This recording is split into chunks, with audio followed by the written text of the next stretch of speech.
He is also noted for being very thorough and exacting in his real work, and so he took special care and pains in researching this SPR. And the answer I would like to read to you, both because the problem came up here and also because the answer is quite good. So we'll start out right here. SPR number 1160903, software system VAX VMS version 3.2, product VAX VMS version 3.2, component runtime library. Problem: the lib$day runtime library surface, quote unquote, incorrectly assumes the year 2000 is a leap year. Response: thank you for your forward-looking SPR. Various system services, such as sys$ASCII time, assume that the year 2000 will be a leap year. Although one can never be sure of what will happen at some future time, there is a strong historical precedent for presuming that the present Gregorian calendar will still be in effect by the year 2000.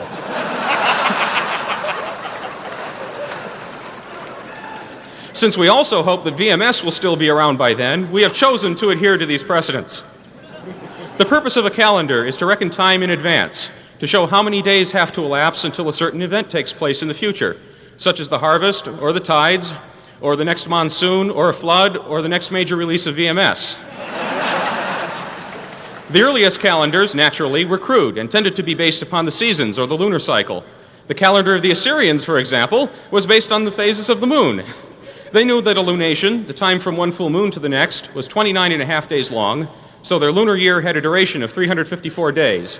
This fell short of the solar year by about 11 days. The exact time for the solar year is approximately 365 days, 5 hours, 48 minutes, and 46 seconds. After 3 years, such a lunar calendar would be off by one whole month, so the Assyrians added an extra month from time to time to keep their calendar in synchronization with the seasons. The best approximation that was possible in antiquity was a 19-year period, with 7 of these 19 years having 13 months, leap months. This scheme was adopted as the basis for the religious calendar used by the Jews. The Arabs also used this calendar until Muhammad forbade shifting from 12 to 13 months. When Rome emerged as a world power, the difficulties of making a calendar were well known, but the Romans complicated their lives because of their superstition that even numbers were unlucky.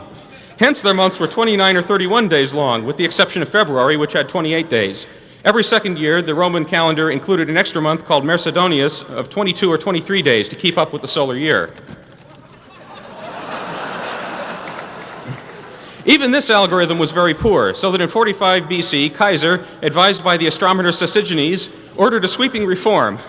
By imperial decree, 1 year was made 445 days long to bring the calendar back in step with the seasons.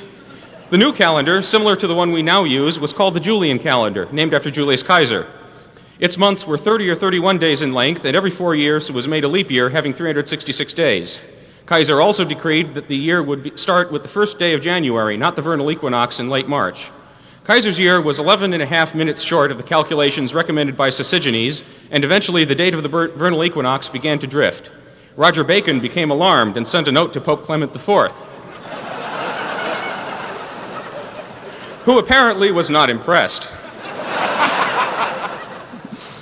Pope Sixtus IV later became convinced that another reform was needed and called the German astronomer Regiomontanus to Rome to advise him. Unfortunately, Regiomontanus died of the plague shortly thereafter, and the plans died as well. In 1545, the Council of Trent authorized Pope Gregory XIII to reform the calendar once more. Most of the mathematical work was done by Father Christopher Clavius, S.J. The immediate correction was adopted that Thursday, October 4th, 1582, was to be the last day of the Julian calendar. The next day was Friday, with the date of October 15th. For long-range accuracy, a formula suggested by the Vatican librarian Aloysius Giglio was adapted. It said that every 4th year is a leap year, except for century years that are not divisible by 400. Thus, 1700, 1800, and 1900 would not be leap years, but 2000 would be a leap year, since 2000 is divisible by 400. This rule eliminates 3 leap years every 4 centuries, making the calendar sufficiently correct for most ordinary purposes. This calendar is known as the Gregorian calendar and is the one that we now use today. It is interesting to note that in 1582, all the Protestant princes ignored the papal decree, and so many countries continued to use the Julian calendar until either 1698 or 1752. In Russia, it needed the revolution to introduce the Gregorian calendar in 1918. This explains why VMS chooses to treat the year 2000 as a leap year. End of SPR response.